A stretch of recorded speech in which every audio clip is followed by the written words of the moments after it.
All right, good afternoon, everyone. Chelan County Sheriff Mike Morrison. Again, I want to thank everyone for coming here. We're coming full circle. We looked at about 4 months ago. We were just sitting here breaking the news about this tragic situation of the deaths of Paityn, Evelyn, and Olivia. And today I stand before you again with news that we have received our DNA results back from the Washington State Patrol's crime lab from the items that were recovered last week. That would be the clothing and also the human remains. We are glad to say that those remains do come back as a positive match for Travis Decker.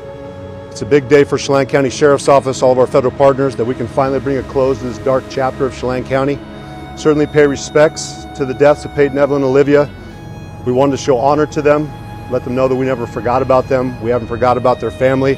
To Whitney, we apologize that it's taken this long to get the closeness and the closure that we are looking for in this case, but I hope that you can rest easier at night knowing that Travis is accounted for.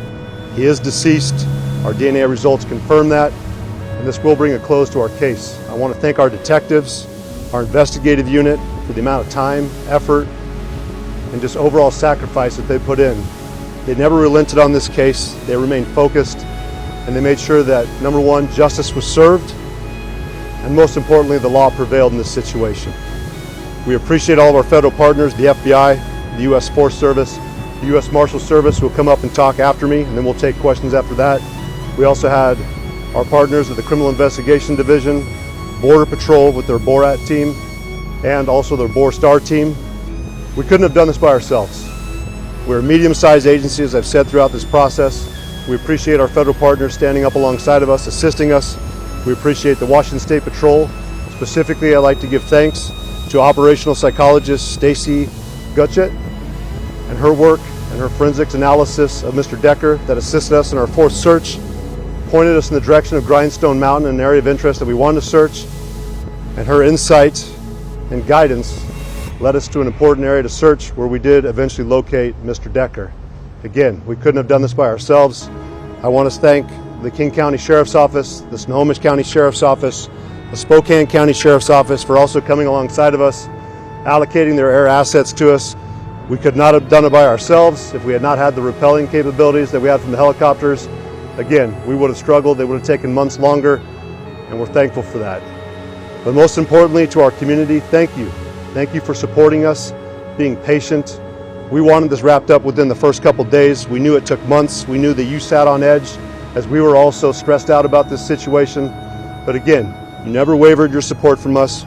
We're grateful for that. We haven't forgot it, and we hope that you can also rest easy at night knowing that Mr. Decker is accounted for. Unfortunately, he's deceased. To his family, my condolences to you. I understand this could be your brother, your son, your family member. We never wanted any harm to come to him, but unfortunately the circumstances are what they are. He succumbed to whatever injuries those were. We're going to hear back from our coroner's office, the medical examiner, if they're able to get a cause of death or a time of death. But we appreciate them also working with us, working closely with us, and also being respectful of those remains as we found them. We will hand them back over to his family when the time is appropriate. But we just thank everyone that has come alongside the Chelan County Sheriff's Office, the media, who's also been here assisting us as we've kept Mr. Decker's face out there in public. I know at times a lot of the citizens, not only here in Washington State but nationally, were wondering when are we going to get closure to this case. Again, we needed the media to do this. We needed them to keep their face out there so we could have Travis, if he was out beyond our borders, at least under some pressure. But again, fate had what it was. We were able to locate him, and again, we appreciate it. I'm going to let the U.S. Marshal Service also present. They've been alongside us from day one. We appreciate that partnership, the resources, the finances they put into this.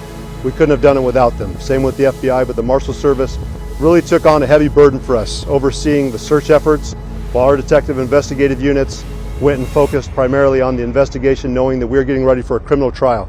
This was a triple homicide. We never lost sight of that. This was also a kidnapping. We never lost sight of that. Before I conclude, though, I also want to make sure that I pay thanks specifically to the Wenatchee Police Department, Detective Hewitt. If it had not been for his tireless effort, the days coming up to Monday when we jumped into this investigation, we would have had 2,900 square miles that we've had to search without any real guidance. His efforts, the Wenatchee Police Department's, their investigative unit, certainly gave us a leg up to be able to track them down, get to the site quickly. We thank Deputy Mike McLeod for his quick work in finding that campsite. But again, not only nationally with our federal partners, state partners, but regionally we had help with the Douglas County Sheriff's Office, East Wenatchee Police Department, Wenatchee Police Department. But specifically, I want to make sure that Detective Hewitt was recognized for his efforts, his work, he certainly gave us everything we needed to jump into this investigation and get there quickly. And they continued to stay beside us, talking with Whitney and the family, making sure that they were talking with them as we were focusing on the investigation. So I just want to make sure I said thank you to them as well. I'll let the Marshal's office speak, and then after that we'll take any questions you have. Thank you. Thank you, Sheriff. Jerome Brown with the Marshal Service. I'm based out of Spokane, Washington. I'm the supervisor for the task force. The first time I spoke before this podium, I promised you that we would not stop until we found the fugitive. My job and my team's job is to find the fugitive using the Rapid Advancing Manhunt program, which we did, along with the help from the partners that was mentioned from the sheriff already. There's numerous to mention. I'm not going to go over the list again, but without the community, which is what this truly is about, law enforcement community, family community members that are out here present. Without all of you, we could not have done this. This is a team, truly team, family endeavor. That's why this was successful. So remember that when you go home, that we were supported with food, roofs, things when we needed them to accomplish our mission as a law enforcement community. You helped us and supported us in that endeavor. That's why we are successful. So, again, thank you to everybody, and I'll go into questions unless Sheriff has something else.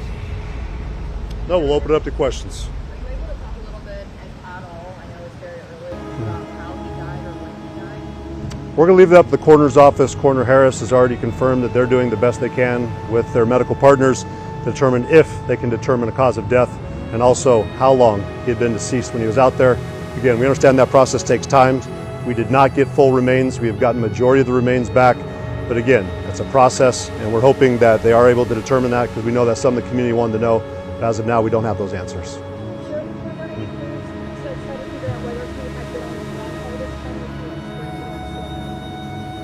Based off the information we have, it appears that the potential of him going directly up Grindstone Mountain shortly after the event or within that day would be pretty consistent. But again, we'll look at the time frame once we hear back from the coroner's office, and hopefully we can get a clearer picture on what was the cause of death. Again, if it was anything outside of what would be an explainable cause of death, and it wasn't at Mr. Decker's own decisions by his own hand, we would investigate that as a separate homicide. Again, we will pay respects to him. We'll honor his family as well, but we'll wait to hear what the coroner's office and the medical examiner has to say.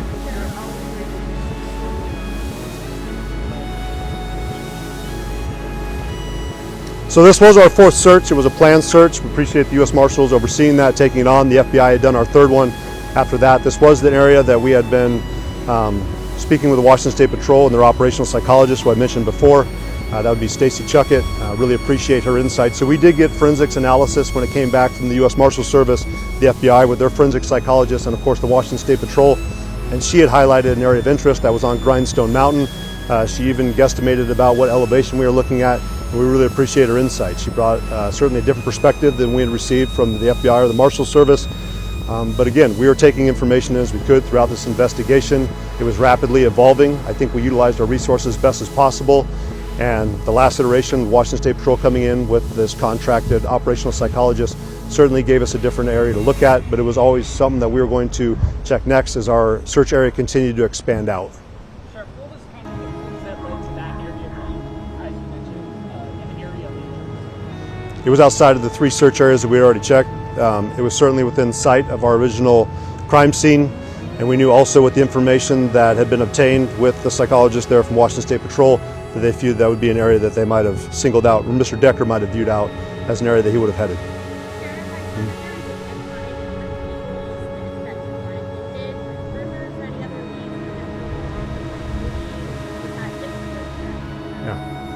So certainly we were running our tip line. We really appreciate the FBI coming in and overseeing that over the first couple of days of the operation. You're going with thousands of tips coming in, and then of course it slowly dwindled down. But you're hearing leads that everyone was telling us, you've missed it, he's already in Canada, he's in Mexico.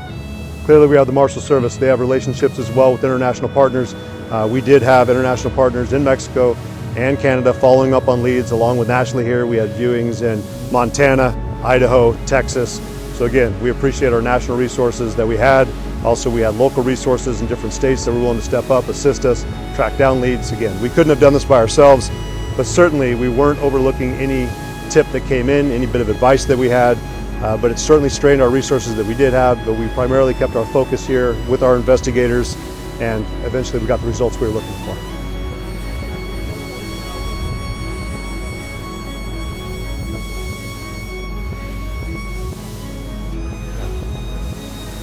So I have been in touch with Whitney. We've certainly tried to respect her privacy throughout this process. We know that she's grieving, the family's grieving. We've told her that we will share information that she feels appropriate. We had a general idea. I'd like to thank Captain Chance with Wenatchee Police Department. He really was the point of contact primarily with the family. But when we did have press releases that came out that I felt would be more shocking to the conscience, we did try to communicate that with her so she wasn't taken back by it. But we understand no matter what, this is not going to bring Paityn, Evelyn, and Olivia back. If anything, we just hope that maybe she would sleep better at night. She wouldn't be looking over her shoulder. But we understand nothing we can do is going to reverse this travesty and bring her daughters back, which we feel for that. But we certainly have done everything we can to be supportive of her and respect her privacy and keep her informed when she needed to be.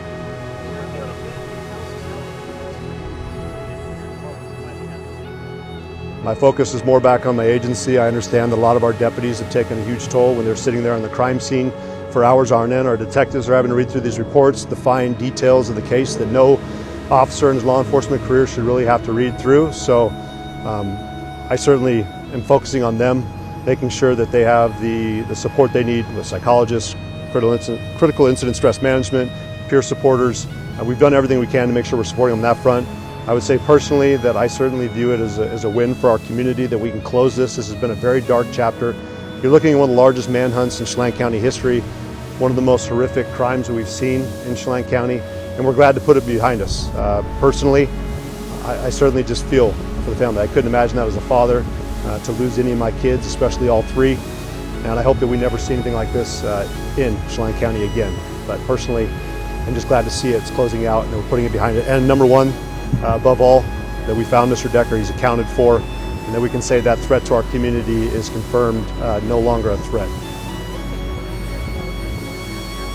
We will go through the final processes of closing out the case. We know that our detectives still have some things to wrap up. We still consider this to be a criminal case.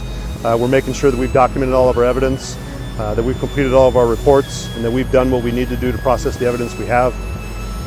We do not believe there are any other suspects, anything else we need to follow up on, but we want to make sure it's closed properly.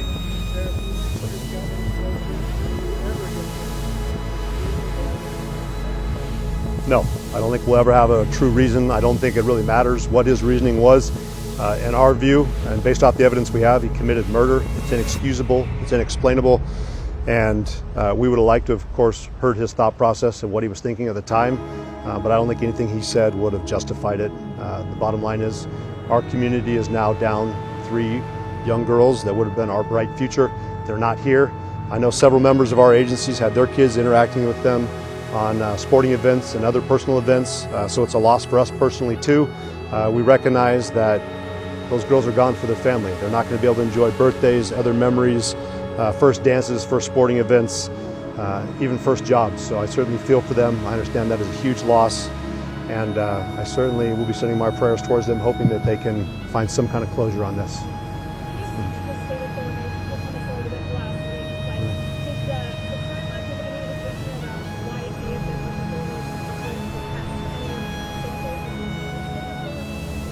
No, I would say the biggest challenge to the results was me, personally.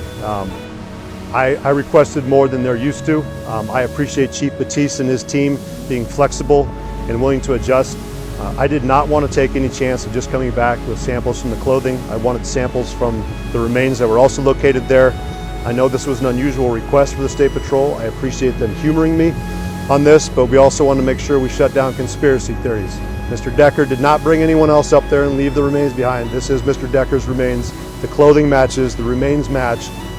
That is the end of the conversation. This is why we asked them to take their time, test more samples. And again, I have to follow the lead that our detectives did. They have been thorough by the book and have not rushed any process through this. So when we're making this request to the Washington State Patrol, I understand that it took more time, but I certainly have to follow our investigators' leads and say, go the extra mile, don't rush this investigation and make sure it's closed out properly. I think we did that, though it was frustrating to our community. I understand that, and to others, the Sheriff's Office did exactly what it was supposed to do.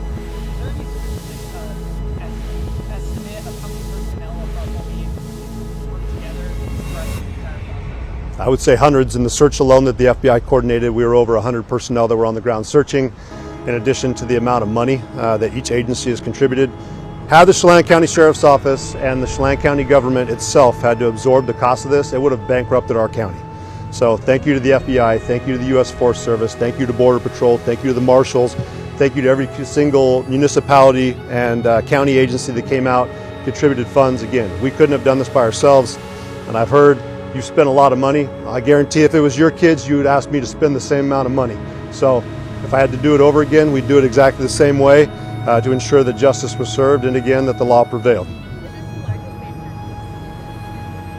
I'm not sure on the nation. I certainly have our subject matter expert here, but for Chelan County, this certainly takes the largest manhunt that I think we've ever seen, that we've ever heard of. And we did talk to former members of our agency, but I don't think we've ever seen anything like this before.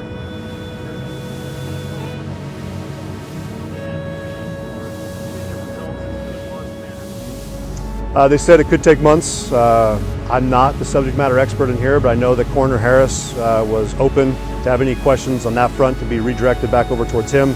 Certainly someone I would trust his opinion. He's done an excellent job for not only the industry, but our county for several years. We're going to miss him, but I know we've got a good candidate coming up behind him with Deputy Earl Crow that's going to be taking that position potentially. So we've got good people in there. I know they'll get the results when they get them. Anything else from anybody?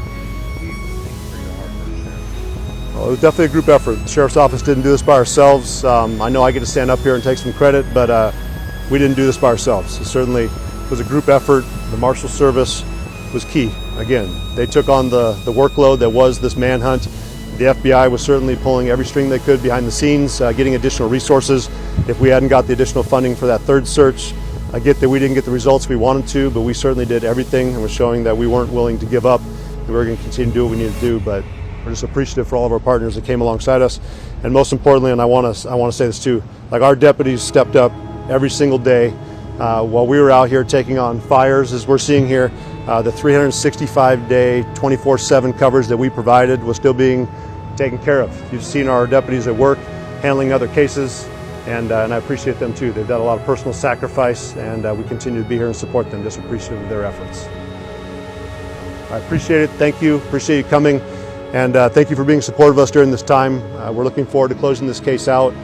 And to Whitney, certainly hope you know that we never gave up, and Paityn, Evelyn, and Olivia, their memories will live on forever. Thank you. Icicle Creek winds its way through the rugged Cascades, a place of beauty and peace for so many who walked its trails or cast a line in its waters.